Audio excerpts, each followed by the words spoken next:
is Joe Betar. This is Ramon Robles. And we talk to fascinating people about their love of hunting, shooting sports, and the outdoors. This is Hunting Matters. Oh man, it's been a while since I saw you, Ramon. Yeah, a couple weeks. You got some animals behind you. Are they your mascots? Yeah, there's some of my New Zealand animals I got a couple of years back. Yeah, that's Fred, Barkevius, and Elmo.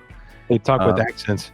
I don't have a New Zealand accent or an Australian, so I'm not even going to attempt it because it'd be utterly ridiculous. Oh man. So we got an old friend coming back visiting this week on Hunting Matters. Edward J. Hudson with Wild Strongholds is coming in. And remember last time he told some really cool stories. Yep. And I've been binging a lot of his videos on the YouTube machine.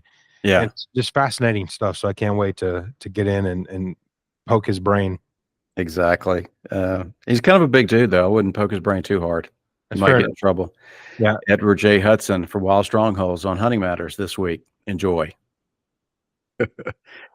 All right, folks. This week on Hunting Matters, Edward J. Hudson. He's allowed us to call him Ed because we're best friends now, Ramon and I and Ed.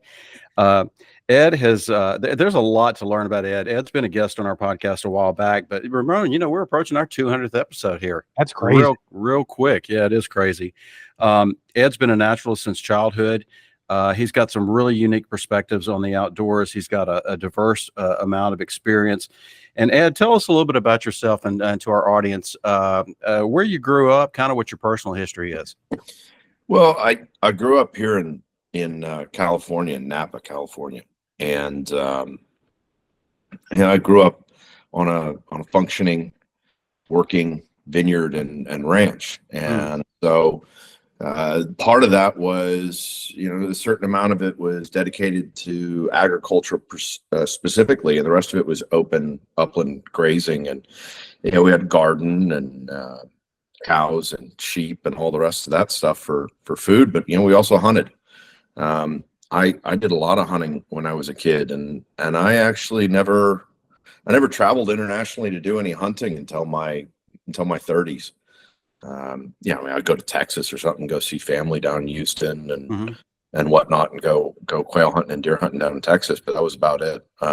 So for me, growing up, we didn't really have any neighbors. Town I live in now is quite famous. It has a lot of people living in it. But when I was a kid, it mostly just farms and very few homes. And as time progressed, a lot of those big ranches that were near ours kind of got broken up and had houses put on them. When I was a kid, you could walk the property line, you wouldn't see a house, and now there's many of them. And so what I experienced was growing up in a place that didn't have a lot of human impact to increasingly more and more human impact from the outside of the ranch. And it was interesting to see, and it certainly shaped who I am today, and it shaped the beginning of Wild Strongholds for certain. You mentioned that you didn't really start big game hunting until your 30s. How did you get introduced to it?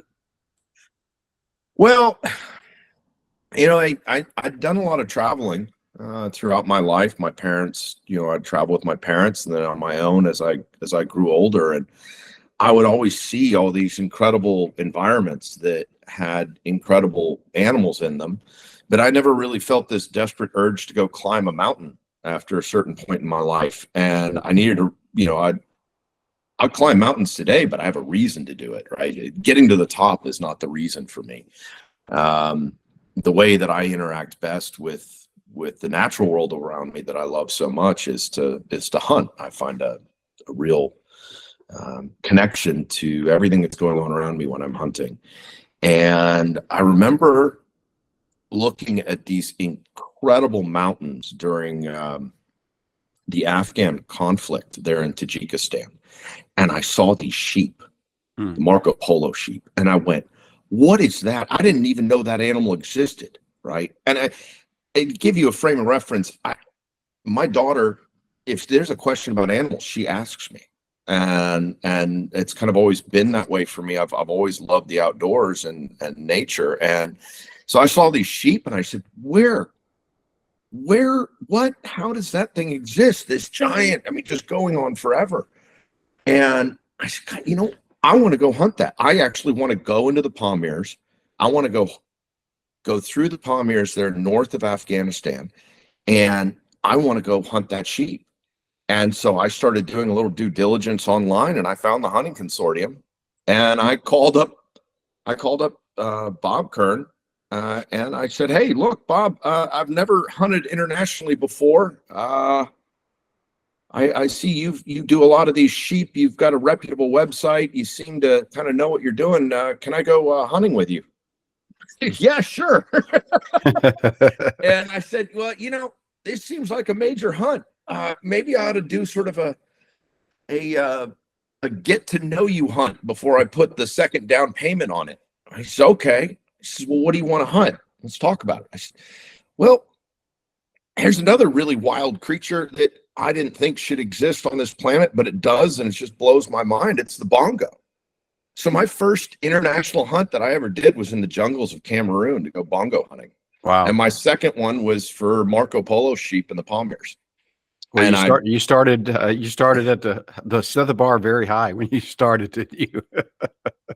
Yeah, I thought, if I can't break myself on these two, then I could probably keep doing this just about anywhere and with anybody. Yeah. And I've done it ever since, and it changed my perspective. I was never a quote unquote trophy hunter, right? Mm-hmm.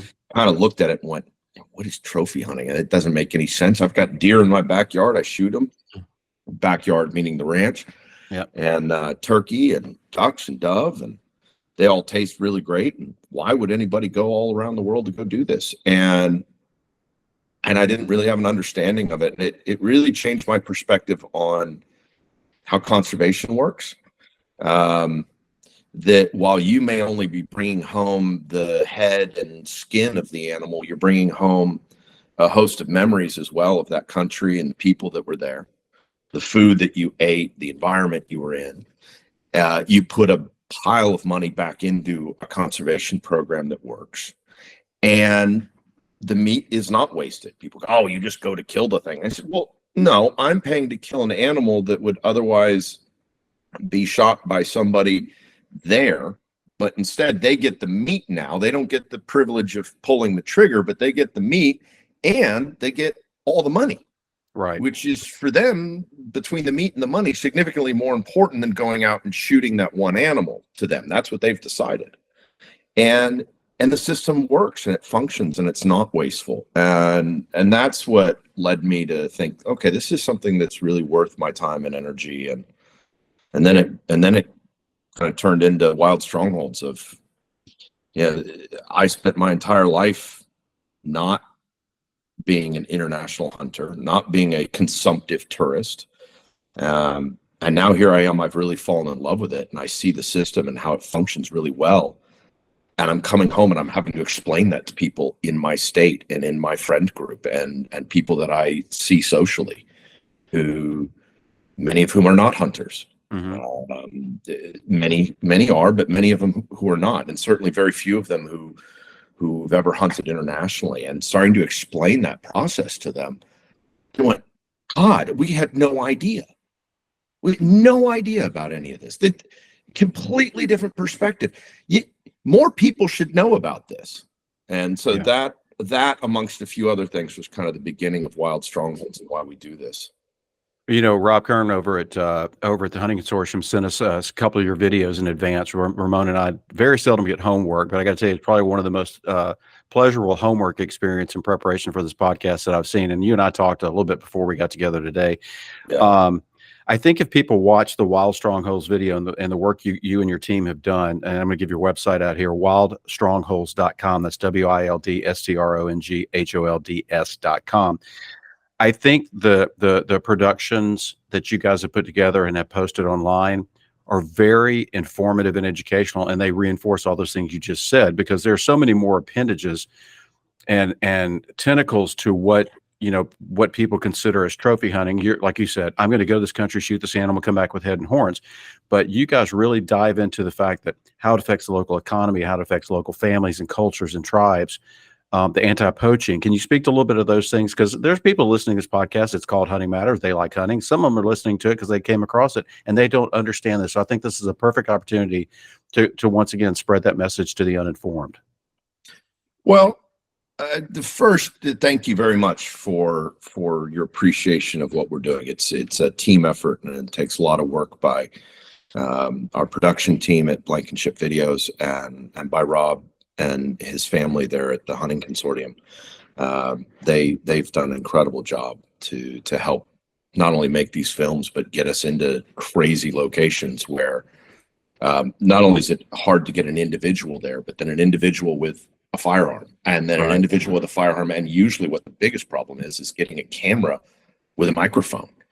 I mean, you run into people who aren't afraid of having an AK-47 put in their face, but you pull a camera and a microphone out, and they will literally run for the hills. I mean, I've watched it happen. I mean, it just so that's been incredible to have that team. So I'm glad you enjoyed those films, and I hope other people will enjoy them as well. You know, so the most recent film that we just released on YouTube was called Saving Giants. It's a film about Lord Derby Eland, but it's not just a film about Lord Derby Eland. You know, a typical hunting film might talk about somebody going to a place and hunting a specific animal. It's not about the Lord Derby Eland so much as an entire environment. Right, the entire environment is this northern Cameroon savanna environment, and the protected space alone in northern Cameroon takes up only about 17% of the area of northern Cameroon savanna. That's 3 national parks and all the hunting concessions. That area is 4 million hectares. All right, 4 million hectares. Wow. 82% of that 4 million hectares is hunting concessions. Okay. 82% of the area preserved in northern Cameroon savanna is hunting concessions.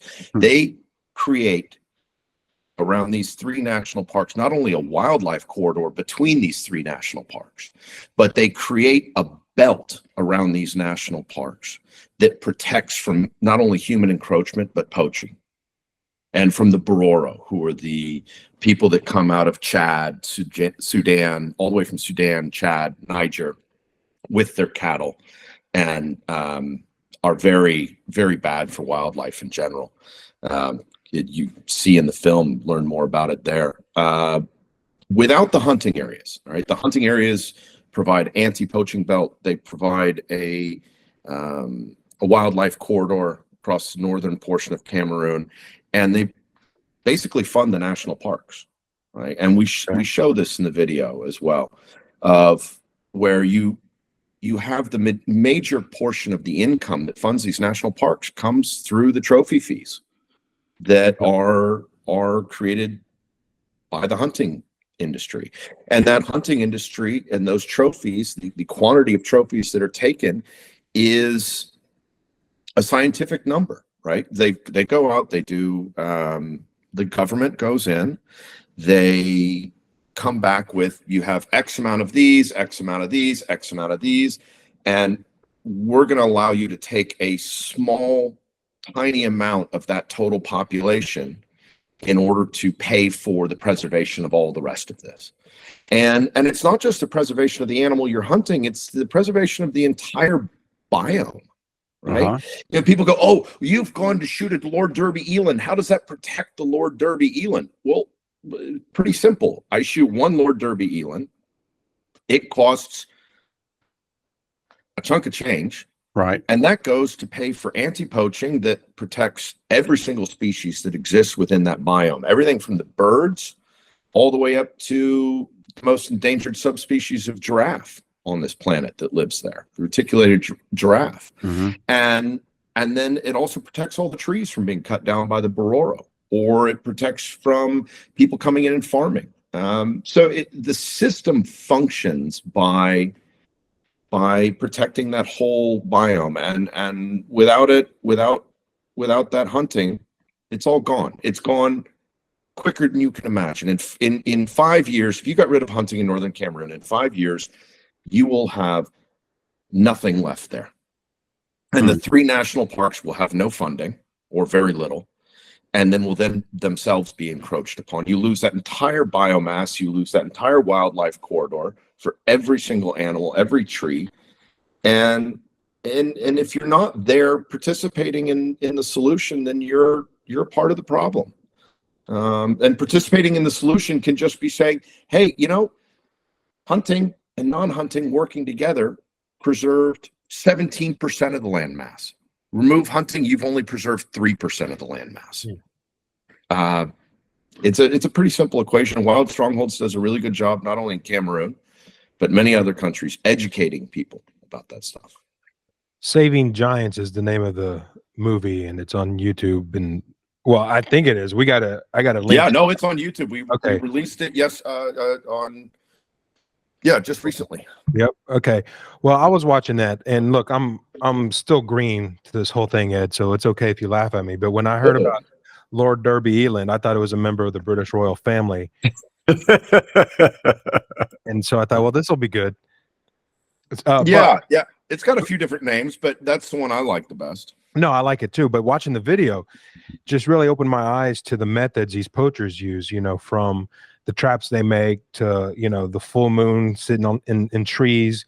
It's just the methods that they use. It's just eye-opening. It's a very eye-opening film. And speaking of your films, the couple that I have seen are just beautifully shot. I mean, you take the time, you can tell that there's a high production value to these movies, and phenomenal. The Mongolian film that I watched was just beautiful. I mean, half of it's the landscape, but I mean, the way y'all are able to capture that, and the way your poor cameraman has to follow you around, trying to keep up with you, especially when y'all found the rams and y'all had seconds to take that shot.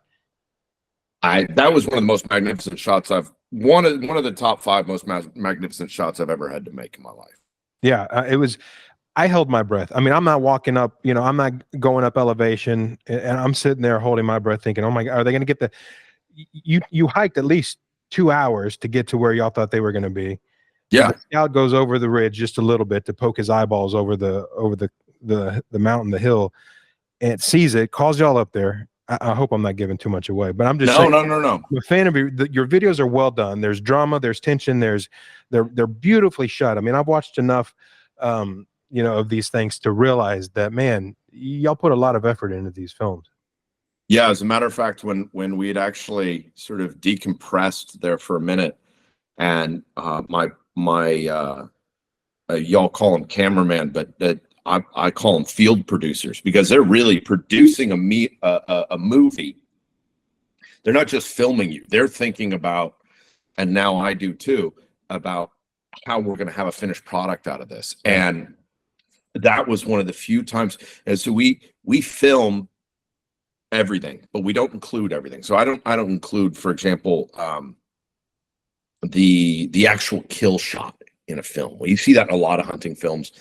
I've always equated it to, well, we know James Bond slept with a bunch of women, but you never actually see him do it. Right. He sort of puts his arm around the small of her back and the back of her neck, kisses her, it fades to black, and then she's laying in bed the next morning and he's walking out of the shower. Right. Well, you know what happened, but you don't see any of it. Yet you know that James Bond did all that. And, James Bond being James Bond, you don't need to.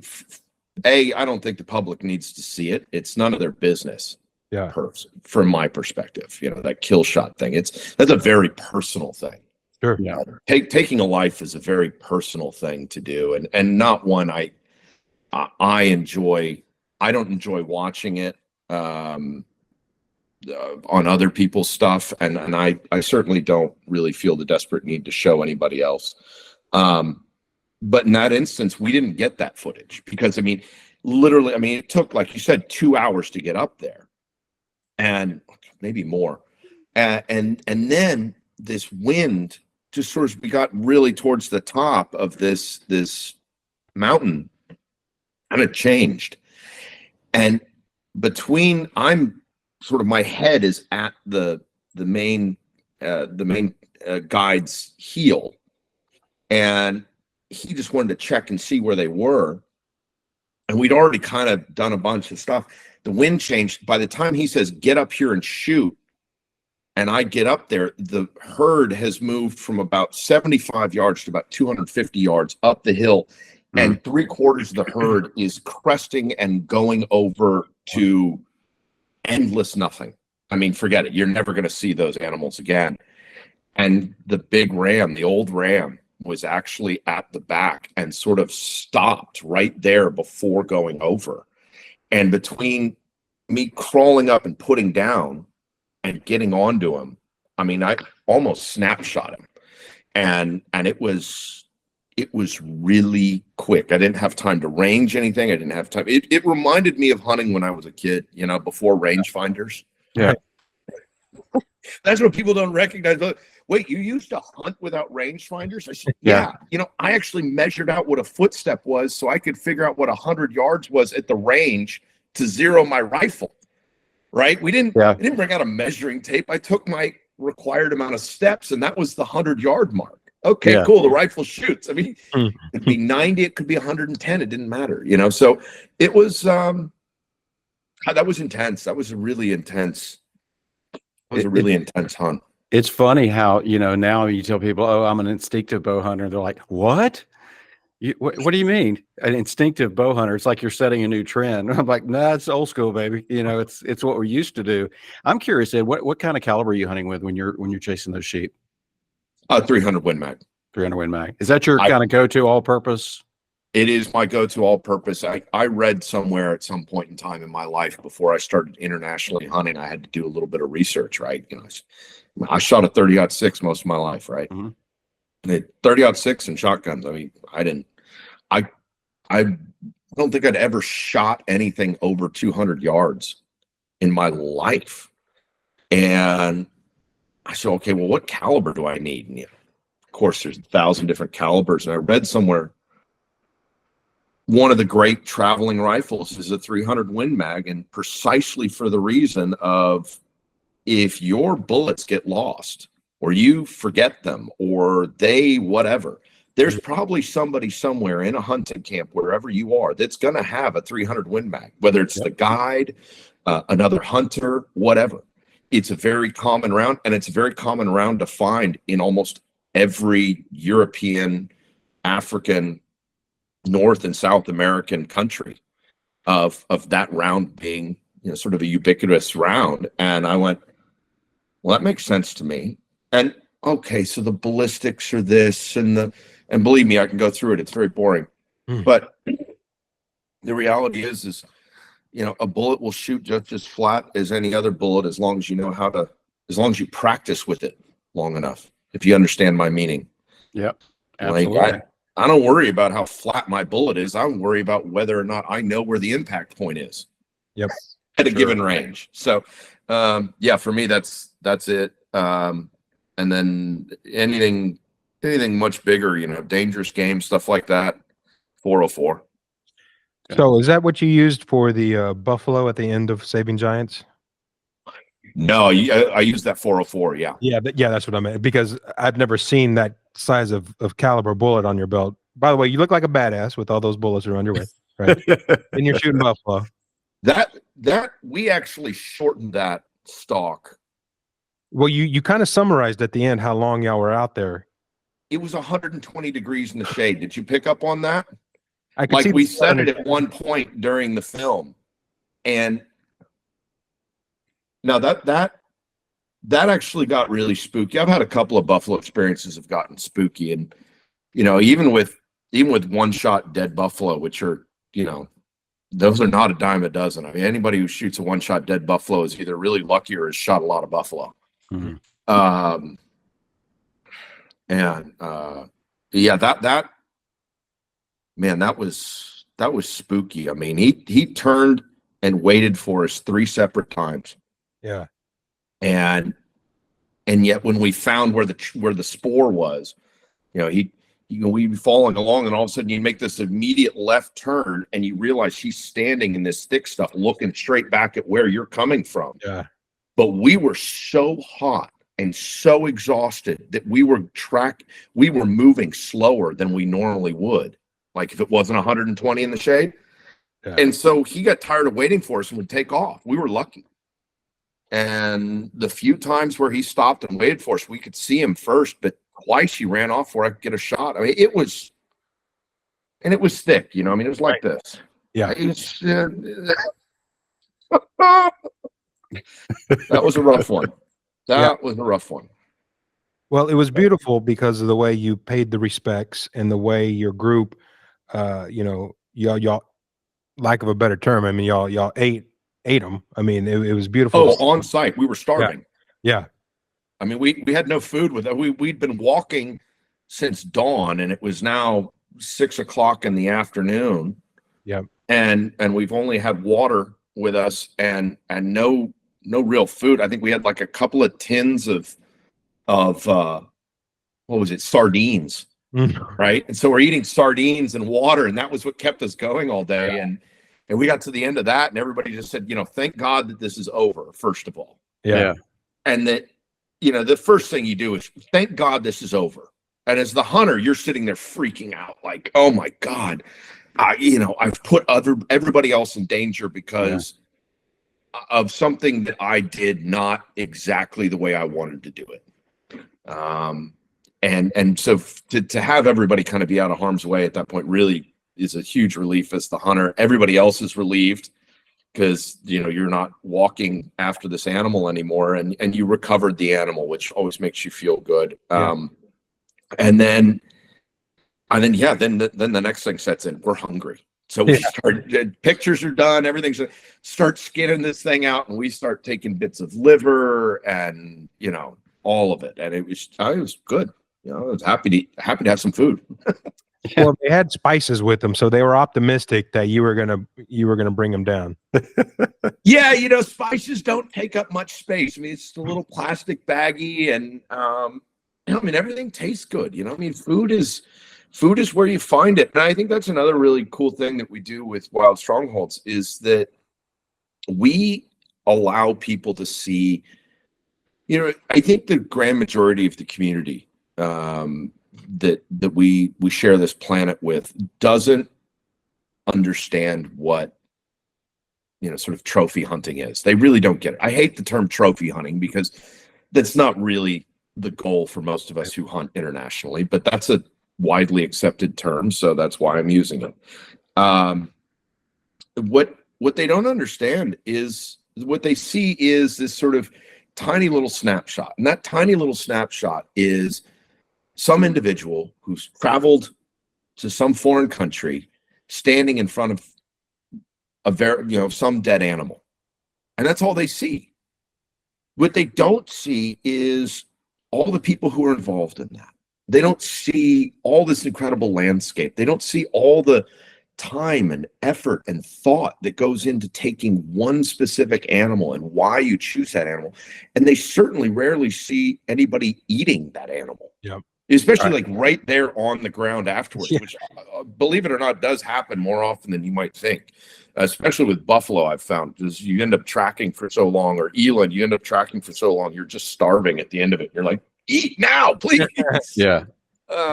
So yeah, I mean, it's a whole process, and I think if more people understood that, I mean, that's the whole point of Wild Strongholds, is to educate people on, you guys, the reality of the situation is not what you think. It's not that snapshot. It's all of this. It's this whole process. And if more people understood that, I think we'd have a lot less sort of screaming discourse between the far anti-hunting and the far pro-hunting, and we'd have a lot more discourse to, hey, this is how this works together. We're all going towards the same goal, right? Whether you're a phototourist or a hunter or just a conservationist in general, or just want to, like I want to, see wild space still be available for my daughter, who's, still in, young elementary school. And for everybody else's kids who are out there, who should have the opportunity to see a world that isn't, that doesn't have Lord Derby Eland in it or anymore, or doesn't have wild spaces in it anymore. And how do we do that? We start having a conversation about how these two communities who have endless, not endless, but large resources that are spent primarily at fighting each other. If we take those resources and put them together to actually preserve that wild space, we'd get so much farther, so much faster. And that is my hope one day, is to see that. And I hope that these films help to teach the people sort of in the middle who don't have the information available to them. Yeah, and you hit on those points. You guys do again. You know, I praise the work you guys are doing, but you hit those points from various angles. You talk about the local children of the local population that are not seeing these animals even near their own villages anymore. You talk about poaching, and I really, like you, I wish people would take a step back and look at the bigger picture, because we're a society now that wants to digest things in small, short bites. Ramon and I love food. We talk about food all the time. Well, I had some beans last weekend and they weren't good, so I hate beans of all kinds forever, and I'm never going to eat beans again. So, but if you step back and you look at, you know, all the things you guys are trying to educate people on, and all hunters should try to do this, the far-reaching effects to what you're doing are so much more expansive than just, hey, you know, most of these shows you see on outdoor television. Here's 30 minutes. I'm going to go on a hunt. I'm going to shoot something. I'm going to tell you everything I just did for the last 25 minutes or 26 minutes, whatever. And I'm out. And here's all my sponsors. But for people doing what you do, as far as educating people through videography and through experiences and through your travels, it's going, hey, listen, we're here doing this, but here's the way that it's impacting thousands of people and thousands of animals and thousands of hectares of land, and et cetera, et cetera, et cetera. And I really wish that we could have more of understanding by those who are uneducated of those things and how critical it is for hunters. I mean, one of the best things I liked about the Lord Derby Eland ones, I loved all of it, but when you guys rescue the birds caught in the fishing net, oh my God, that was incredible. I mean, that piece right there, here are people that hunt for a living, that hunt for pleasure, hunt for joy, and they all rush to the aid of birds. Could have very easily walked by. I trap animals all the time at my house: raccoons, possums, armadillos, because they get in the attic. But I don't kill them. I haul them off into a wooded area, you know, 5 miles or more from the house, because I just can't do it.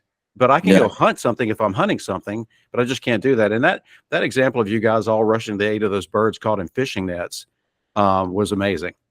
I mean, it was incredible for us too. I mean, you know, birds for me they're kind of the first thing, you know, when you arrive in a location, you're kind of looking at the overall landscape, trying to get an idea, you know, sort of where, you know, how to find animals within that, or just how to see the environment, right? And once that's done, I spend a lot of time watching birds. You know, a lot of hunting is just watching the world around you as you're either sitting in it or moving through it. And birds are one of the more fascinating creatures to watch for me. I think if I didn't hunt anymore, and there will probably be a day when I won't be able to hunt anymore, my legs will give out, or my back, or what have you.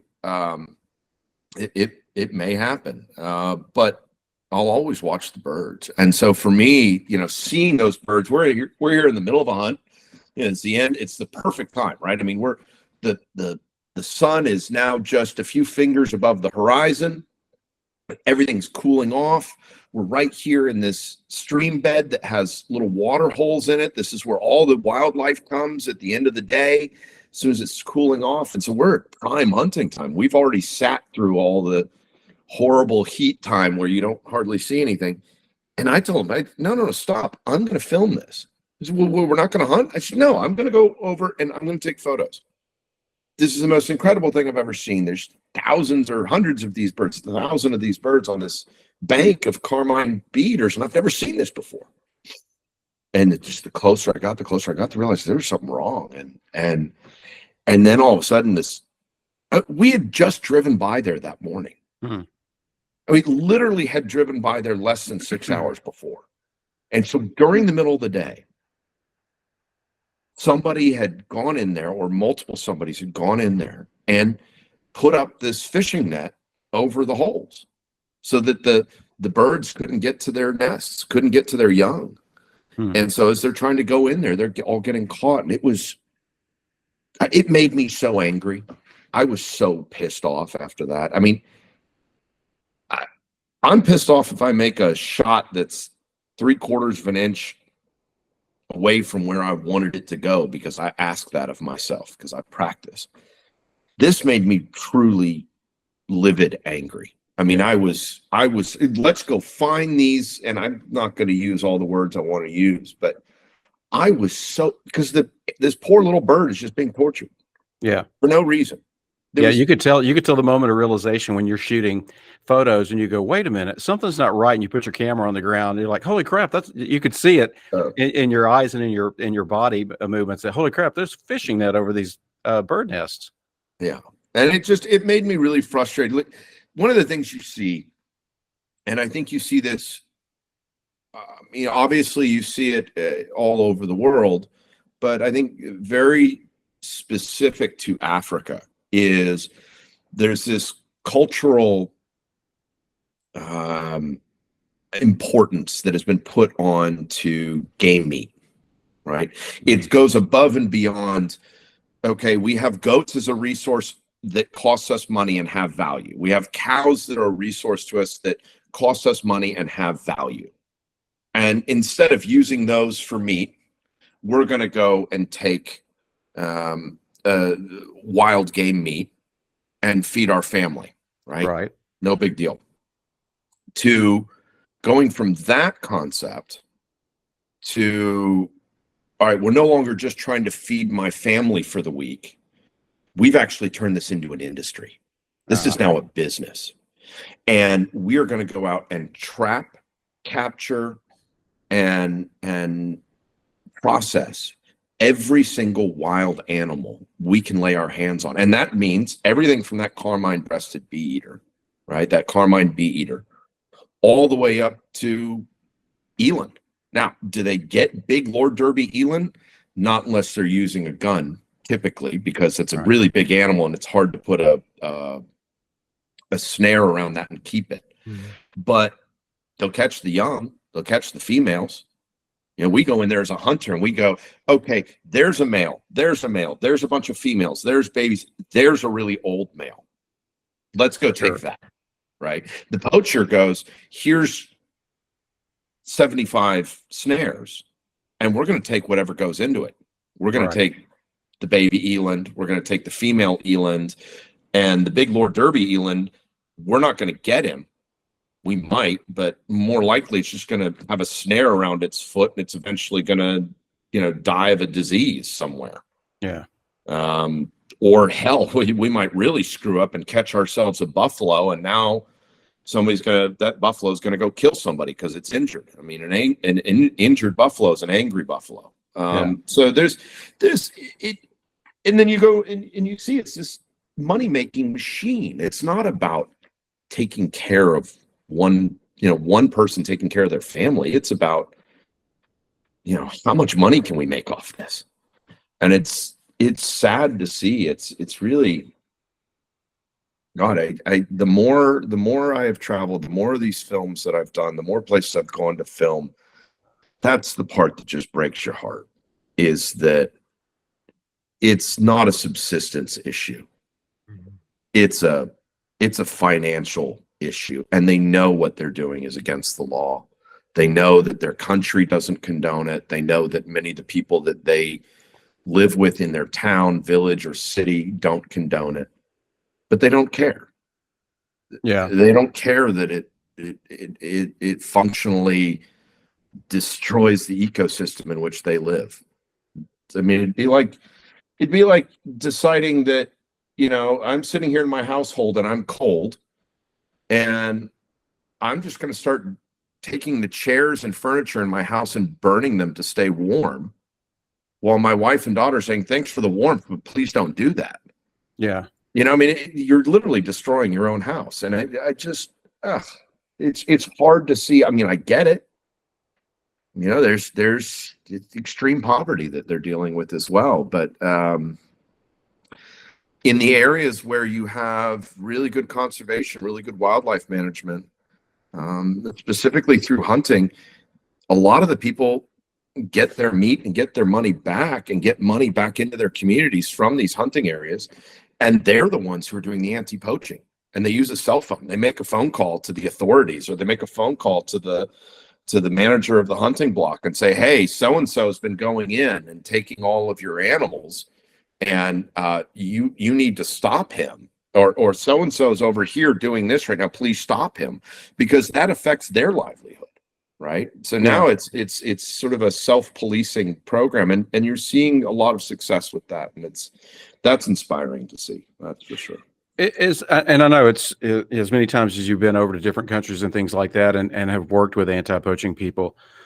I'm curious to know, have you gotten an insight from these people that are hired from the local communities to be anti-poaching rangers? Have you gotten a feeling of the struggles, the personal struggles, the difficulties that they face and deal with, knowing that sometimes they may have to chase, pursue, capture people that they grew up with or they know, because you know that happens. Do you have you run across that, or is that just it depends on the country, honestly. Yeah. I would say that, look, if you were to come to my house and I didn't know you that well, and you were to come hunt on my ranch and you didn't know me that well, I'm probably not going to open up about all the minutia. Right. Right. And so it's very difficult, even though we might spend a month in an area that if we were just hunting, not filming, not trying to produce a movie, if we were just hunting, we might be there a week, but instead we're there for a month. So you do get to know people a lot better. To get people to open up about, hey, so this guy you grew up with is now a poacher, that's asking a lot of anybody. What I would say is this, is that every single person that I have ever met, whether it's Africa or Europe or Asia, when it comes to poachers, it doesn't matter if it's your cousin or some random person from another town, another country, another continent. If you are poaching and you are with the right kind of people, right? Within every, sort of ecosystem, there's always some bad apples. But if you're with the right kind of people, which the majority of people within the hunting community are, especially people who run big areas and run these hunting blocks, they are ruthless.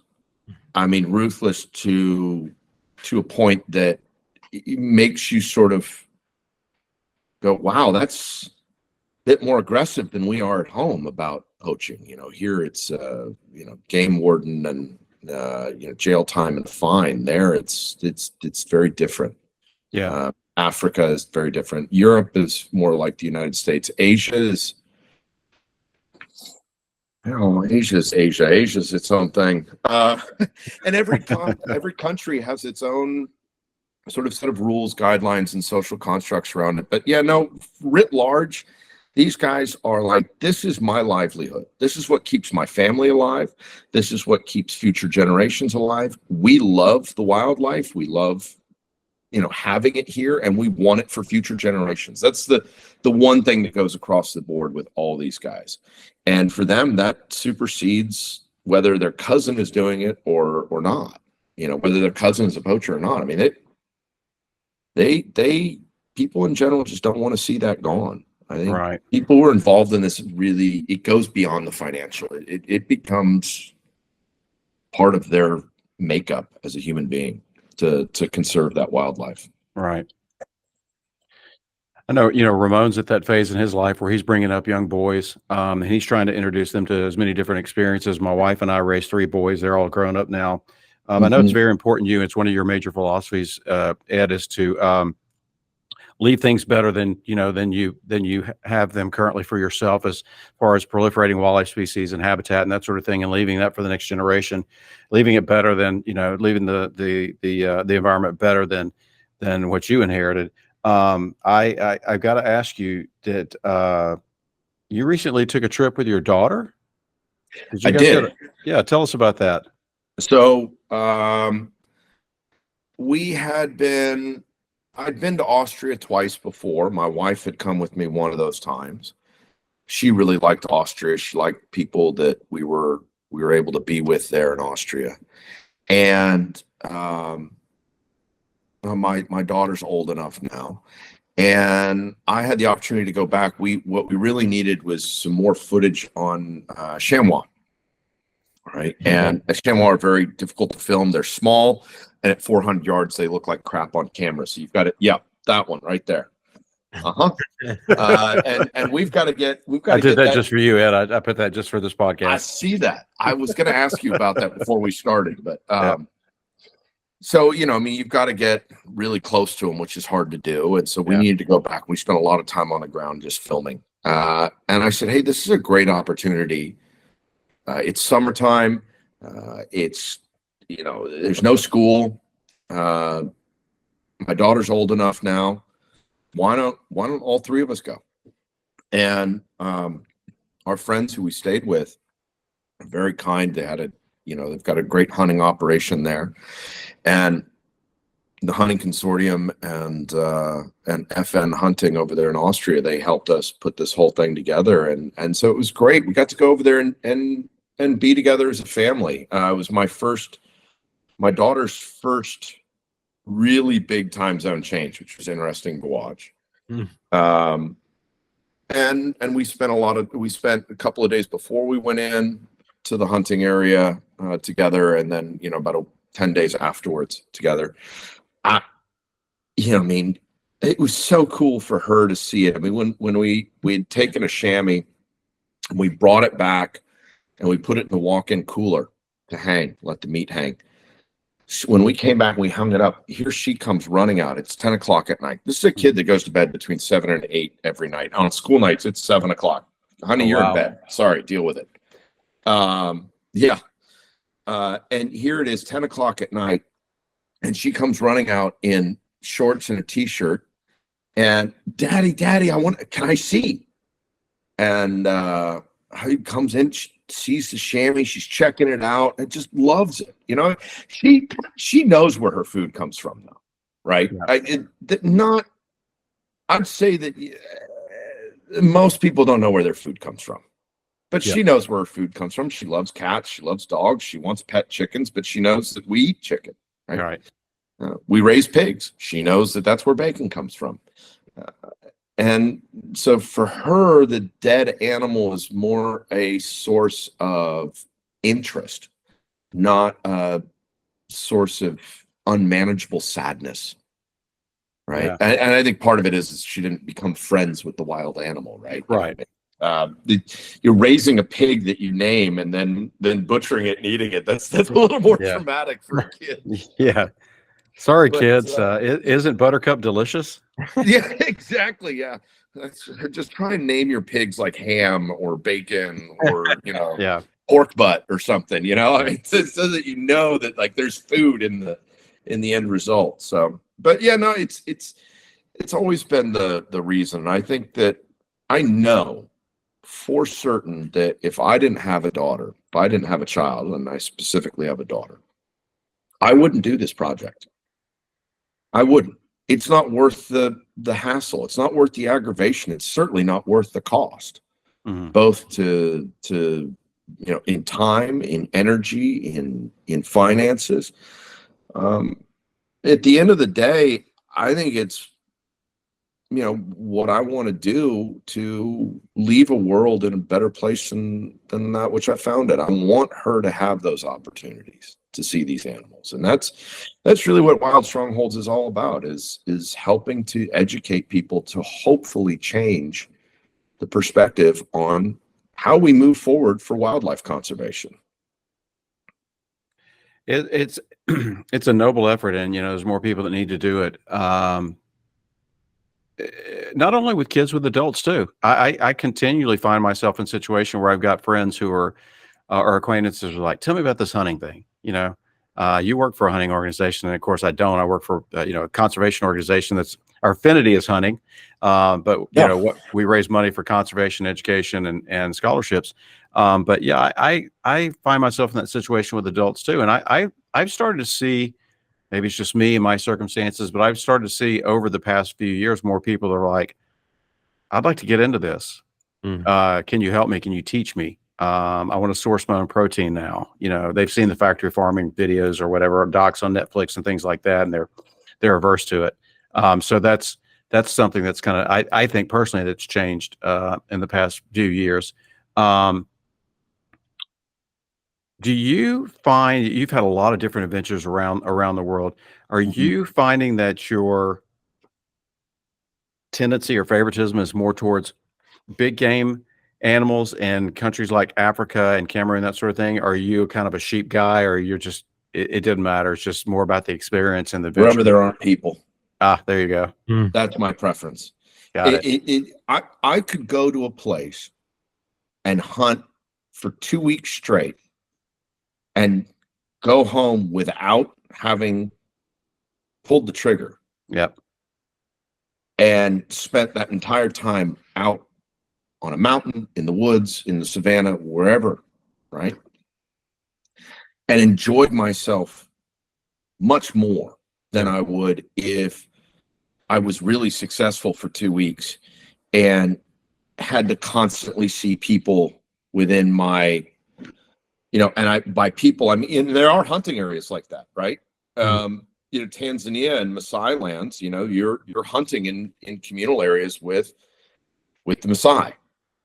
And while that hunting is great and I really enjoy it, that's not my preference, right? So my preference is always for those wide, wild, open spaces, because I think that, to me, that's the rarest thing there is left on the planet, is that wild, sort of quiet, open space. Funny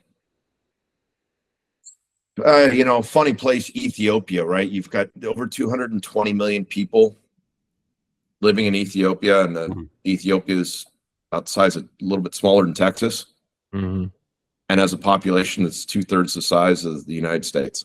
Wow. Yeah. There is not a second that goes by where you don't see somebody. I have never been more, but I enjoyed the hunting so much because there would be these little pockets and these little moments in which you could sort of be that didn't have anybody in them. And the other thing was just that there was one evening we were driving back, and it was in the Donakiel in the desert. And I looked up, and I'm sitting in the back of the truck, and I look up, and this is the greatest thing about getting into these areas for me. There's not 1 ounce of light pollution. Yeah. And every star looks like the brightest thing you've ever seen. It's stars that I never knew existed, right? These little tiny things that you never see. And I just love that. I absolutely adore those moments. There's all kinds of moments that I love. So for me, no, not really. That being said, if I could only hunt internationally in like one place ever for the rest of my life for one species, yeah, I've got some ones. Cape buffalo for certain. Yeah. I that hunt, man, here. Yeah. That definitely tests your mental fortitude as well as your physical fortitude. Sounds like on that hunt. I'm actually, I told Ramon, my one I'm knocking off the list next year is August. A year from now, we're going to go out for Cape buffalo with a bow, which I've always wanted to do. I'm going to South Africa. All right. Yeah, I'm going to South Africa. And there's a buddy of mine who owns a place down there, runs an operation, and they cater more to bow hunters. But I said, I don't want to sit on a water hole and hunt them. I want to do a spot and stalk. And he said, we're perfectly set up for that. So I said, as long as you're behind me with a big gun, I'm good to go. May I suggest that you don't have him back you up with a 404? Maybe I don't know, Cannon 500 double. Yeah, exactly. A buddy of mine just got back from the same place, and he got his with a bow. He said it wasn't No. easy, but they got it done. Yeah. Yeah. What's your next big event? I've never wanted to go bow hunt for any of that big stuff, just Yeah. for a lot of reasons. Sure. Not because I like bow hunting. Yeah. And I shoot a bow. I've got a bow in the next room. For me, the way I like to hunt Cape buffalo, it's usually in stuff where a bow is not applicable. Right. Yeah. Yeah. This is not applicable to bow hunting. I mean, right. It's hard enough with a 404, and quite frankly, I love that 404. I love the way it cycles. It's built for cycling. I love that. But I really, one of these days, I'll hopefully find myself a decent double in 500 because yeah, I get it. What's your next big adventure? Next big one, Newfoundland. Well, I mean, my next big adventure is deer hunting here. I mean, deer season's going on right now. Right, our deer season in A zone here in California starts second week in August and goes to last weekend in September. Okay. So we're deer hunting right now, which I love, blacktail. Yeah. And then I'll go to Newfoundland. I'll go up there and work with efforts in Newfoundland. Go look for woodland caribou. Nice. Moose and black bear, and that I'll do all that with a 300. Yeah. That 300 is more than enough for those animals. And then actually the next big one that's a big one. That's a big hunt. But the really big one that I'm doing is next year in October. I've got a few in between then and now, but next year in October, I'm going to Nepal. Really? Have you been there before? No, it's hiking 7 days in and 7 days out. Horseback or just Himalayas? No, on your feet. On your feet. And on your feet in October through the snow for blue sheep and tar. Wow. Jeez. Yeah, that's a monster. And that's, I mean, the nice thing in Asia in general, they don't really enjoy you. They see it as like a sign. Like for them, it's a sign of respect to carry your rifle and all your gear and all the rest of this. But also they're like, you don't live here in these mountains, so we'd rather you not die by carrying anything. I have never let anybody carry my rifle anywhere. Right. Period. And that includes Asia. But I will say, just like the sort of overnight pack that my producer packs for himself, few things of clothes and all the camera gear is like 70 pounds. So bringing in all the camera gear for this, we're going to need porters. So that's part of a cultural thing that goes on there in that neck of the woods. And in Asia in general, you usually get a lot more people on a mountain hunt than you would say here in the United States. You get 2 or 3 people on a mountain hunt here. That's a lot. There it's 7 or 8 people usually. Mostly just carrying all the gear in, but we'll need all that, and we're going to hike in, hike out, and it's going to be tougher than heck. But we'll get her done. Well, I'm looking forward to seeing the footage. I know Ramona and I both want to experience that. Well, I was hoping to be one of the porters. Oh, you want to be a porter? Yeah, we'll work on that. What I would suggest you do is get one of them Peloton deals. Yeah, and start working on that. Yeah, I've got about, well, hell, I could probably lose 20 pounds and not be upset, but I'll probably lose about, between now and October, I'll lose an easy 10 pounds and take some of this summer weight off, and there's going to be a lot of getting in shape for that one. A lot of hiking the hills around here with a 40-pound pack on. Sure. Be a rough one. Well, Ed, listen, Edward J. Hudson's been our guest today. Unfortunately, we are out of time, but I want to give you guys a couple of websites to check out. Go look at wildstrongholds.com and check out their social media affiliated with them. Just some incredible work done by Ed and his team. And also show some love here for our friends at Hunting Consortium. Go to huntingconsortium.com. And man, you from Ed's shirt, you want to go anywhere and check out some really incredible hunts. You can go with those guys. There you go. And so Wild check out those. Strongholds. There you go. So check out those websites. Ed, again, it's been a pleasure. Thank you so much for taking time to speak with us today. Hey, thank you guys, Joe and Ramon. I really appreciate it. Hunting Matters, great podcast, and guys, keep doing it. I'm happy to hear about your 200th episode, and keep up the good work. Thanks, man. You too. Be safe out there. Hunting Matters is a Houston Safari Club Foundation production, hosted by HSCF Executive Director Joe Betar and Ramon Robles. Produced by Ramon Robles. Please rate, review, and subscribe wherever you listen to podcasts. For questions or more information, email us at info@wehuntwegive.org.